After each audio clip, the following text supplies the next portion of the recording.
Thanks for joining us here and Enjoy the View Travel, and welcome to the channel.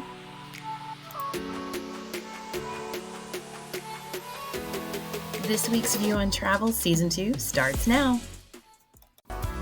Well, it appears that Princess Cruises is in a little bit of hot water with some of their customers and have ruffled a few feathers. So starting May 1st, which was 2 days ago, it's apparent that they are now going to be charging $3 a can for soda unless you have the soda package. So you might think that if you have the Plus or the Premier packages that this wouldn't apply to you, but you would be wrong. So it does appear that it will apply to everyone unless you have the soda package. Now, in all fairness to Princess, this has actually been in their terms and conditions since February of 2023.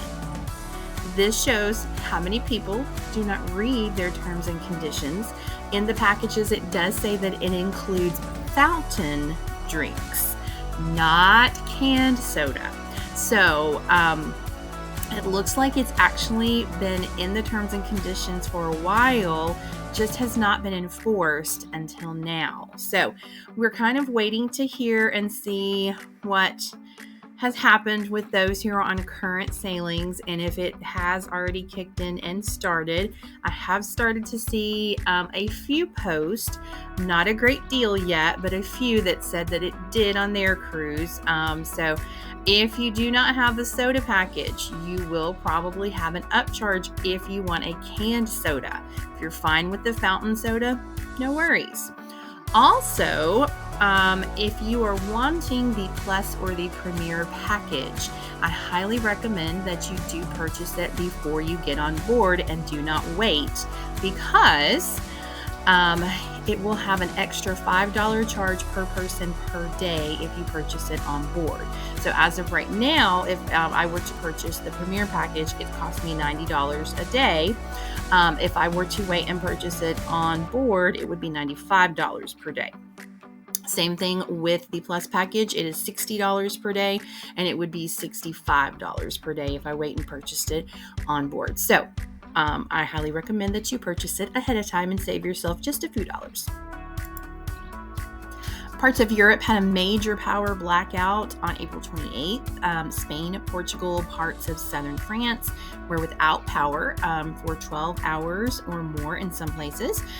They do believe that power has been restored at this point. The cause is still unknown and remains a mystery, but rumor has it that it was very close to being a full power outage in Europe. So I'm glad they caught whatever and figured it out in time so that didn't happen. But it was out for about 12 hours or more in some parts of Spain. And I know because I know someone who is over there right now. So, and she posted about it. That's how I first learned about it.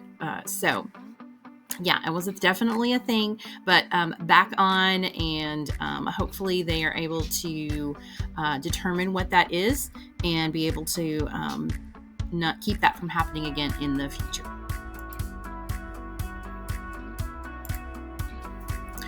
Well, the first quarter for 2025 has not been kind to Las Vegas. The visitor numbers continue to tumble for the third straight month in a row. So in March, visitor numbers were down about 7.8%. February, it was 11.9% drop. And January was 1.1% drop. And this means that their next budget, that they will have less money from the room tax revenue for the city. So April numbers are not in yet, but I hope it'll be interesting to see how that plays out and how the April numbers come in.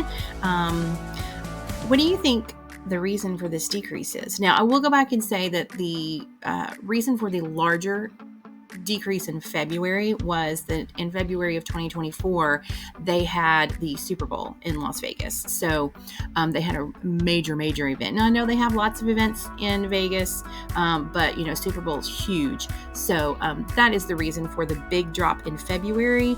But I mean, 7.8% is not that far from that 11.9%. So it continued to drop in March. What do you think the reason for this decrease is? Let us know in the comments below. Isn't she beautiful?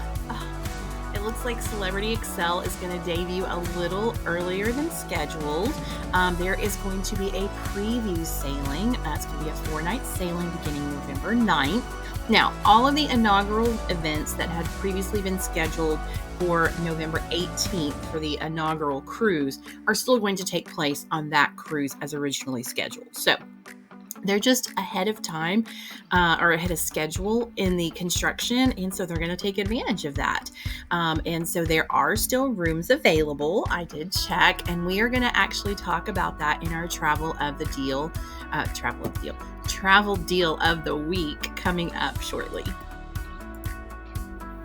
So Port Canaveral expansion, we have a few more details on. We've reported about this before, that Port Canaveral was going to be undergoing an expansion, but no details had been really given yet. And now we know it's going to be a $500 million expansion over the next 5 years. So it's going to include an expansion to Terminal 5 so that it can handle larger ships. Not the largest ships, but larger ships. The terminal will remain open during construction. Also, Terminal 10 is going to be expanded so that it can hold the largest ships, such as Royal Caribbean's Icon class ships. Terminal 1 is also going to be getting a little bit of a refresh. They're going to get some new canopies, walkways, landscaping, and some lighting. And they're also going to be making some improvements to the cargo side of the port as well. And this is one port that I have not sailed out of yet. Well, it's crunch time. Real ID is going into effect on Wednesday, May 7th. I hope that you've been listening to me over the past couple of months to a year or so when I've been talking about this, and that you have already gotten yours, or you have a passport so that you are able to fly. And then I hope that you are packing your patience with you if you do not have the Real ID or passport. So next week we will let you know how it's going, and if you even really notice a change. They said that 80% of people already had Real ID or traveling with the passport. So that's a really high number, which is going to be very helpful in making this transition. But I really hope that it's a smooth transition and that everything goes well. So we will report back to you next week and let you know what we hear.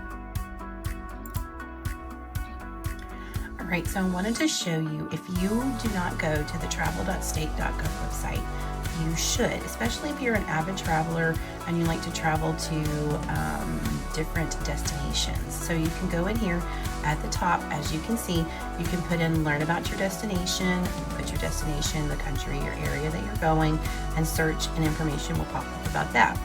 Then they also have this list right here. And these are current different levels. Over to the side, it reminds you what the travel advisory levels are. It also tells you that here in the list, so it'll update you on that. So for example, let's see here. I was just looking at one a minute ago that just changed.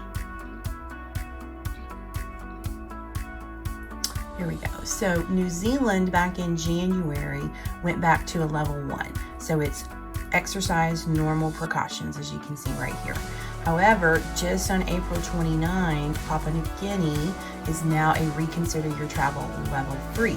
So that's good to know if you are planning on traveling there. Okay, so save this to your favorites so that you can come back and you can look. A couple things I wanted to show you over on the side. I showed you the levels right here.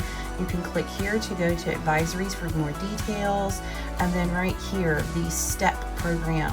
Okay, you can subscribe, get up-to-date safety information, security information. It helps them reach you when you are abroad. If there is an emergency, they do recommend using Microsoft Edge and Google Chrome. And then here's another, it's the same as at the top for learn about your destination. So you want to use that.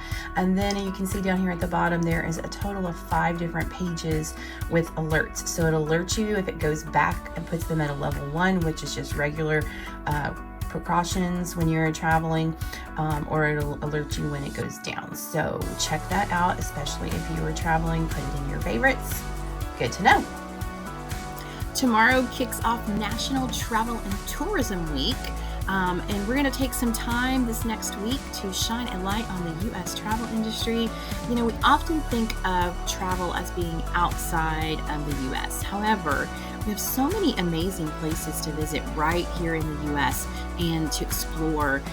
So if you are not already following our Enjoy the View Travel business page or the VIP page on Facebook, be sure to join us as we check out different options and locations around the U.S. this week.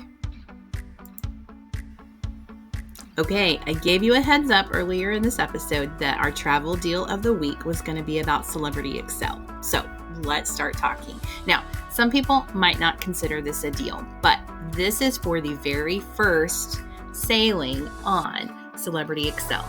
And a lot of people get really excited about going on the very first cruise on a cruise ship. And some people are like, nope, I'm going to wait, let them work out kinks and whatnot, and I will take a look at it later. Usually the first year of a brand new cruise ship, it's all the rage, it's very popular, and that usually drives the price up for a little while. So a lot of people also wait for the price to drop just a little bit. So to let you know, and I told you earlier that there were still rooms available, and there are. However, all of the inside staterooms and ocean view staterooms are already sold out. So they do have some sunset verandas remaining, as well as the infinite verandas available.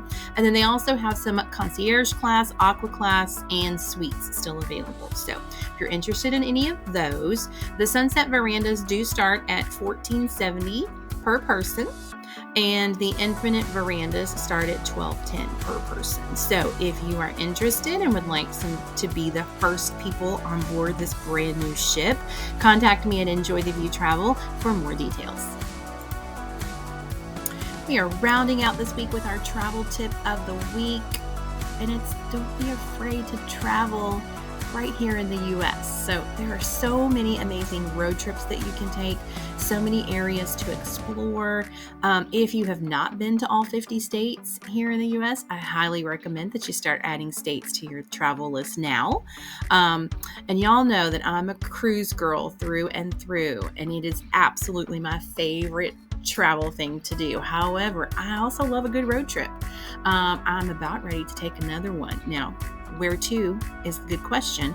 I love the idea of just throwing a dart at the map and going wherever it says, making your own road trip to wherever it says.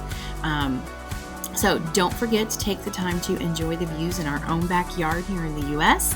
and let us know in the comments, where will you be going in the U.S. traveling this year? Thank you so much for watching this week's View on Travel, and until next time, enjoy the view. Thank you for watching this week's View on Travel. Be sure to visit us at enjoytheviewtravel.com. Be sure to hit that like, share, subscribe, and notification bell so you don't miss our next episode.